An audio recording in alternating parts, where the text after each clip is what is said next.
All right, the Reds, it's the second look after Liverpool beat Tottenham Hotspur 2-1 at Wembley, and that was good, wasn't it? So to talk about that, Rob Gutmann, Paul Cope and me, Gareth Roberts. A little bit chaotic, I would say, this one, compared to previous weeks, in that I haven't got loads and loads of stats to run through, mainly because we're saying a lot of the same things, I think. You know, like, so I could pull up stats and say, look, James Milner ran everywhere again and he was brilliant. Yeah. But we've done that. It's just another crazy win, isn't it? Gini Wijnaldum ran everywhere and was good. Yeah. But we've done that. Joe Gomez is good. We've done still that. Good. So let's start with the wider stats to try and get a bit of a picture of the game then. So possession-wise, Tottenham had 60% of it. Shots-wise, Liverpool had 17 to their 11. 10 on target, though, to their 3 on target. Liverpool had 3 big chances as well, as defined by Opta and other statistical organisations. Tottenham, none. And so what, you know, off the few things I've already said, what that tells you basically is they have the ball, they don't really do anything with it, and when Liverpool do have the ball, we do lots with it. Yeah. I mean, I could spend a while saying why stats guys get it wrong quite a lot, because I think that doesn't show. Because I think Spurs do have 2 passable chances. They have big chances. What the hell's that Lucas Moura one that clips the outside of the post? It was not a big chance, but it is their only real one apart from the goal. But that is also a big chance. Yeah. But we do absolutely piss on them generally in terms of the chance creation. We're all over them.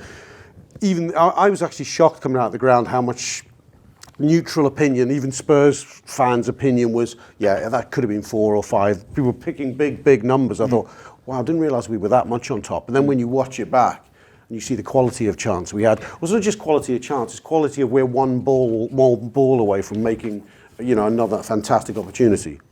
Yeah, I think that's the big one actually on a stats perspective. I think Neil mentioned this a few weeks ago that, and there's an endless debate, isn't there, stats versus non-stats, but the big one is there's loads of things the stats don't cover, and I've mentioned a few in articles recently. Confidence is one. The other side shitting themselves because someone's on the pitch is one. Because you can have Salah standing there all game, not doing anything of note, but his presence is enough to unsell the other side. And the other one is the one of, well, what if he'd have passed it better there? That would then become a clear-cut chance, and it didn't. It was a poor decision, and we had loads of them. When I was looking back over my notes of the game, it was constant right from the start of the first half, and then started again in the second half, where I actually think 4 or 5 is a low estimate of how many we could have srored. If we'd have been decision making in the final third was what cost us, wasn't it? Yeah, it was terrible, and you could see it actually if you flip right to the end of the game. I'm not sure I've ever seen Klopp so unhappy winning 2-0 away against a big rival at a place like Wembley. And you visibly frustrated by his front 3, making really poor decisions in a few different contexts. Well, to put one of the stats that I read out into a bit of context, Liverpool did have 10 shots on target. And that's the first time under the current Spurs manager that they've give up that many shots at home. It's also the first time in 3 years an away side in a Big Six match has registered so many shots on target. Those ripped from Andrew Beasley's column in The Echo, which you should all obviously read because he spends some time on it and it's very enlightening. But it also gives us something to talk about. And so that just shows that while, I mean, we talked about this on the free podcast as well, about the idea that some people looked upon this performance almost a little bit negatively. So I was quite glad that Klopp come out afterwards and just said, that's the best we've played this season. Yeah. And when you look at that just underlines, you know, basically sides aren't going to Wembley against Spurs in what is their home, temporary or otherwise, and doing what Liverpool did on Saturday. Spurs are very good, I have to say. I wanted us badly to win this one because I thought it could put down a marker, give us the opportunity to push on and really make a go of this title race from an early platform. And I thought first half, actually, although when you would look it back, we clearly more than shade it on opportunities. It was 2 very good sides cancelling each other out for quite a while. I thought that the pressing and counter-pressing by both teams was relentless. It wasn't entertaining particularly for the neutral, but I thought from a coaching point of view, if you can be pretentious about it, it was wow. Look at the shape there and there. Look what they're doing to them there, but they're reacting in that way. I thought that was outstanding stuff. And what sort of makes us be able to take the game away from them is that we were able to sustain that pressure. And I think it was a very comfortable performance. And 2-1 obviously flatters Spurs. we were debating in the office before we did the show, would it have been better for Liverpool to have got the 4 or 5 and it being that sort of confidence-boosting landmark display, or is it better that it is this sort of controlled 2-1 win where we can keep the lid on, over-enthusiasm for now and push on from this space? One final point, Kobe, before we go to Neil's tactics, is do you think there's like a cleverness now about Liverpool as well? And what I mean about that is there's certain things you saw in this game that had clearly been worked on.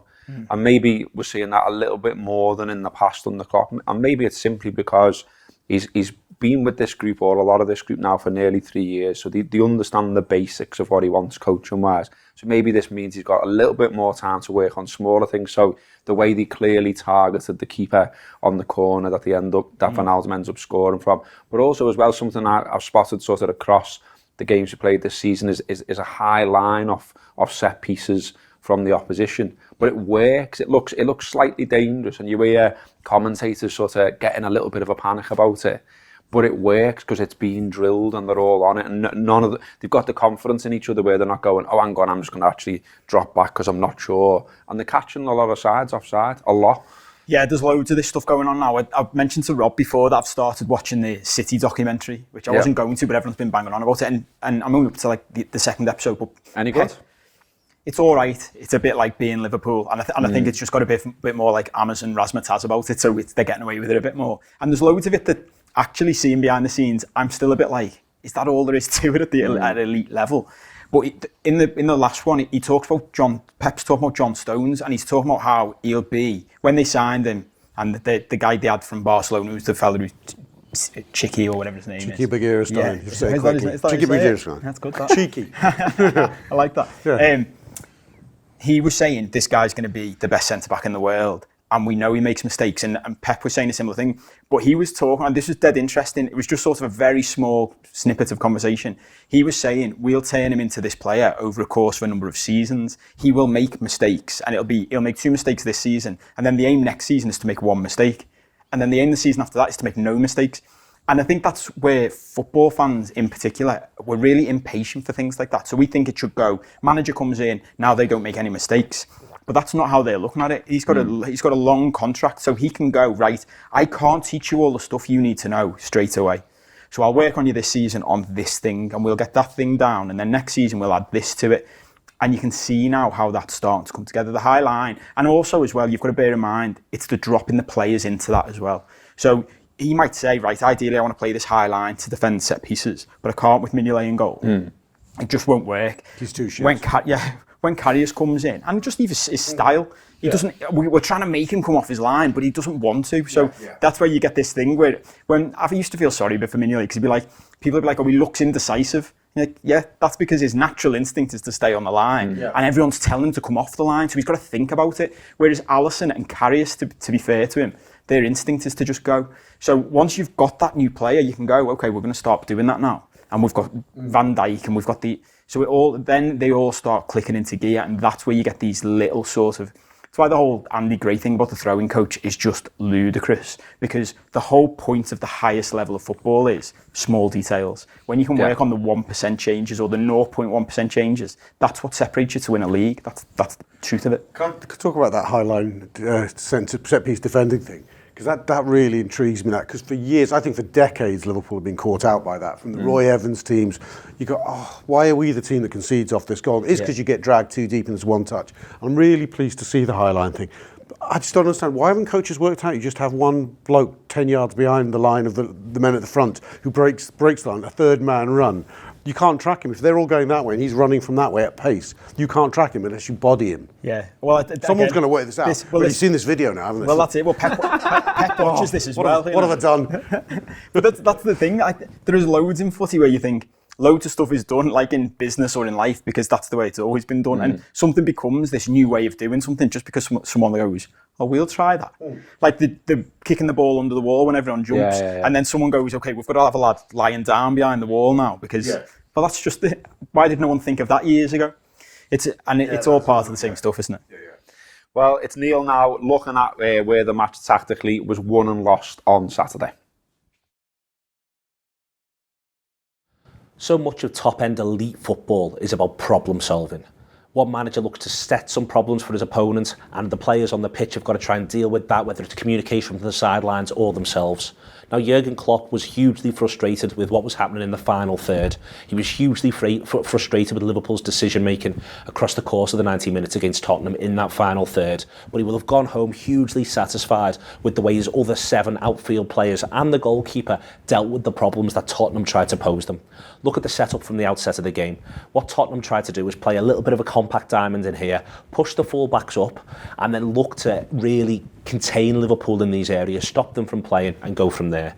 What Liverpool did really cleverly, and what Firmino did very cleverly, was he went this side of Dembele and he just stopped Tottenham from passing the ball into Dembele in midfield. This meant 2 things. First and foremost, Tottenham could not play through the middle of the pitch, whether they wanted to or not. But the second thing it also meant was that as and when Liverpool did win it back somewhere, Firmino's this side of Dembele and ready to spring, and that's one of the reasons why Liverpool often look to outnumber Tottenham in their own final third. So the Tottenham centre-backs then got a problem. Do they go wide to the full-backs? If they do, it's got to be a really, really good ball, or do they just go long and get rid? And so often we could see they were just going long and getting rid. Up this end of the pitch, Tottenham, unlike Leicester, tried to play 2-on-2 against Liverpool's centre-halves. And there's the old quote from Steven Gerrard about Suarez and Sturridge, where he said, if you want to play 2-on-2 against these two, all the best. Well, Liverpool at the back are able to say with Gomez and Van Dijk, if you want to play 2-on-2 against us, we'll back ourselves. These lads will back themselves 2-on-2. And then Liverpool could get higher and more aggressive up the pitch. And what they could do is at no point of the centre-half screaming at the people around them to say, come and help us, come and help us. They were winning their battles, and that helped Liverpool win everywhere else on the pitch. As the game wore on, if I was a Tottenham supporter, I'd be worried, because Pochettino starts to try to change it from the sidelines. He changes the formation, he moves people around, whereas Jurgen Klopp got to sit there and watch his lads deal with every change, deal with every problem that Tottenham tried to set them. That's where Liverpool were most impressive. They outthought Tottenham, they outfought Tottenham, and they outplayed Tottenham, and that's why Liverpool dominated for 90 minutes. Thanks to Neil there. We're going to look now towards PSG, obviously tomorrow night. The game's coming thick and fast now. European football back. Liverpool 5 out of 5, PSG 5 out of 5. So what happens now? And one of the reasons I said at the start of the show, really, why we don't want to get sort of into players that much on this one, is because we've got into a lot of the players already. And one of the reasons for that there's almost nothing new in a way is that he hasn't rotated the team that much so far. But, you know, now we are on this run of game. That was the first of 7 in 22 days. So yeah. What do you expect this to be the game where it starts to kick in and he makes a few changes? Yeah, I'm not sure. I think he could make a couple. I mean, one possibly forced, which we'll talk about in a minute. And I think he has started to quietly rotate a single man out of the midfield with each game. I think it's at the last 3 games we've probably seen a midfield rotation. I think Naby comes out against Leicester, Henderson comes out. So yeah, I'd be stunned if there isn't a change in central midfield. And there's bound, and there could quite likely be on. I think in a way Klopp's going to treat this game as a bit of a free hit. That's not to say it's not hugely important. It wouldn't be brilliant to beat PSG. You know, big Anfield night, great atmosphere. But if it's a draw, it's not a catastrophe. I think failing to beat Southampton at home on Saturday would be a bit of a catastrophe. So I think there's some room for manoeuvre here for Klopp. I don't expect him to go wild, but I do think, I don't know, what could he do? Bring in a striker, bring in Sturridge for Firmino. He could. Well, Firmino, he said in his press conference earlier that Firmino, you know, is still not sure that he's going to be all right. It's not going to be like sort of Momo Sissoko type situation. His eye's okay, but he's still got a problem with it. And he said sort of that they'll only know in the next sort of 24 hours or so whether he can actually play. So then you've got there was the added problem that Origi and Solanke apparently have both picked up knocks in the under-23s game against Swansea. So then you're looking towards Sturridge, maybe Shaqiri, maybe Keita in the front 3 even. We've seen that already. I mean, how do you expect it to go? I think firstly it's interesting that those 2 players have picked up knocks in one game. And it's I was thinking about this at the weekend actually. When you look at our bench, and but we did this at the start of last season, the bench is really strong. It doesn't take much, 1 or 2 injuries, for all of a sudden for you to be saying, God, we're really thin up front. And that's where me and Neil again were saying before the season started, we wanted one more attacker, and that's why. Yeah. And also for those 2 lads, Same applies for the defence, actually, the likes of Matip and Lovren, and we're seeing the flip side of that for Gomez now. If you can't keep yourself fit to be ready and available when you're needed, it's a waste of time for everybody. They've got to keep themselves fit. I'm a little bit, even just having seen Sturridge's little cameo against Spurs, I might be a bit surprised if he brings in Sturridge for Firmino, only because of how big a difference it makes to the dynamic of the team. Even when you look, if you go back to the Spurs game, they were playing a diamond in midfield, and that should overwhelm a three-man midfield by design. But because of the way Firmino plays, he's basically a midfielder and a striker in one. It's incredible. Even the commentators have started mentioning it now, whereas before it was going a bit under the radar. And when you switch that for a Sturridge type player, the different dynamic is so different to how you're operating properly. I think it's a risk to go with, and I wouldn't be surprised actually if he moved Salah into the middle and brought either Shaqiri into a wide position or pushed Keita and brought in another midfielder. He could drop Mane into that more number 10-y role we saw towards the end of last season. Yeah. So he sort of compensates for Firmino. I don't know. I think if you're going to give Sturridge, he's going to have to give Sturridge a 90 or at least a start in this run. He needs him. And I wonder if you're going to be more inclined to pick the game at Anfield than away from home, where you think you might be further back in your own half, having to make longer sprints through the course of the night. Whereas, okay, we're not exactly going to be camped in PSG's half, but you expect us to be a bit more front foot. It might suit him more of a penalty box game. The only thing I would say is that we play Southampton on Saturday. That's a good opportunity too. I think because Southampton will come and sit. Yeah, and I think they're the games for Sturridge, because you can have a lot of the ball. You can have a lot of the ball on the edge of their box, true. and that's where he's at his best, when he can drop in and get the ball and give it and make those lovely little runs.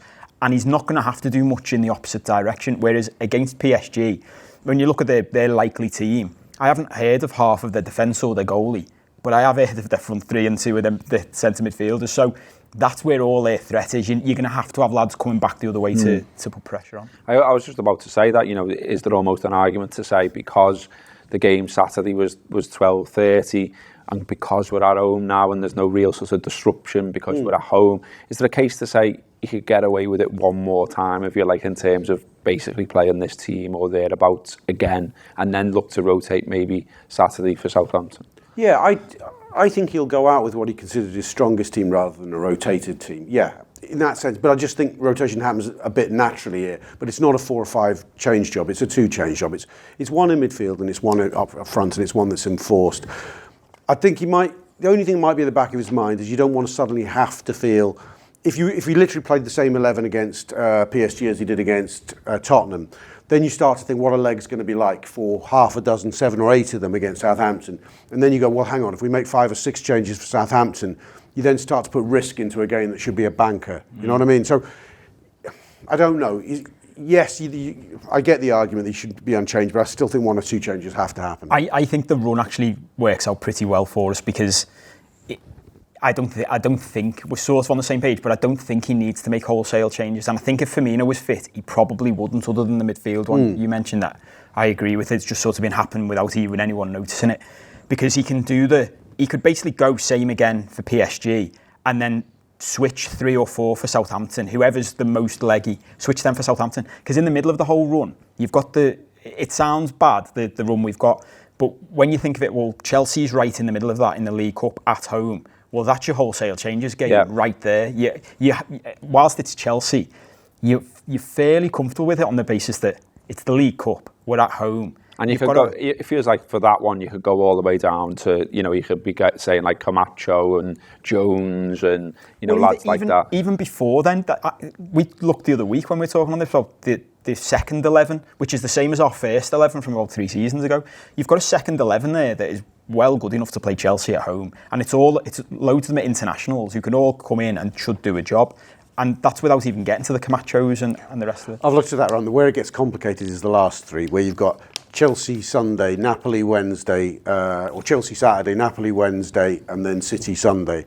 That 3 you're going to have to think about some rotation, even if they've had a full week off the week before. Yeah, I think what we'd all agree on, though, just to finish, is that Liverpool's bench when Jurgen Klopp took over and consequently or coincidentally went to Spurs. The bench then was Joe Allen, Kolo Touré, Jerome Sinclair, Conor Randall, Jordan Ibe, Teixeira and Adam Bogdan as reserve keeper. So the bench at the weekend was Jordan Henderson, Daniel Sturridge, Fabinho, Shaqiri, Moreno, Matip and Mignolet. So I think we're on safe ground to say we've got a much better squad than when he took over. And who knows where it's going to go. Hopefully it starts with another win at Anfield under the lights against PSG. That has been the second look. Stay with the Anfield Wrap. We'll be covering all the games on video, on podcast, on social media, on the website. Up the fucking Reds.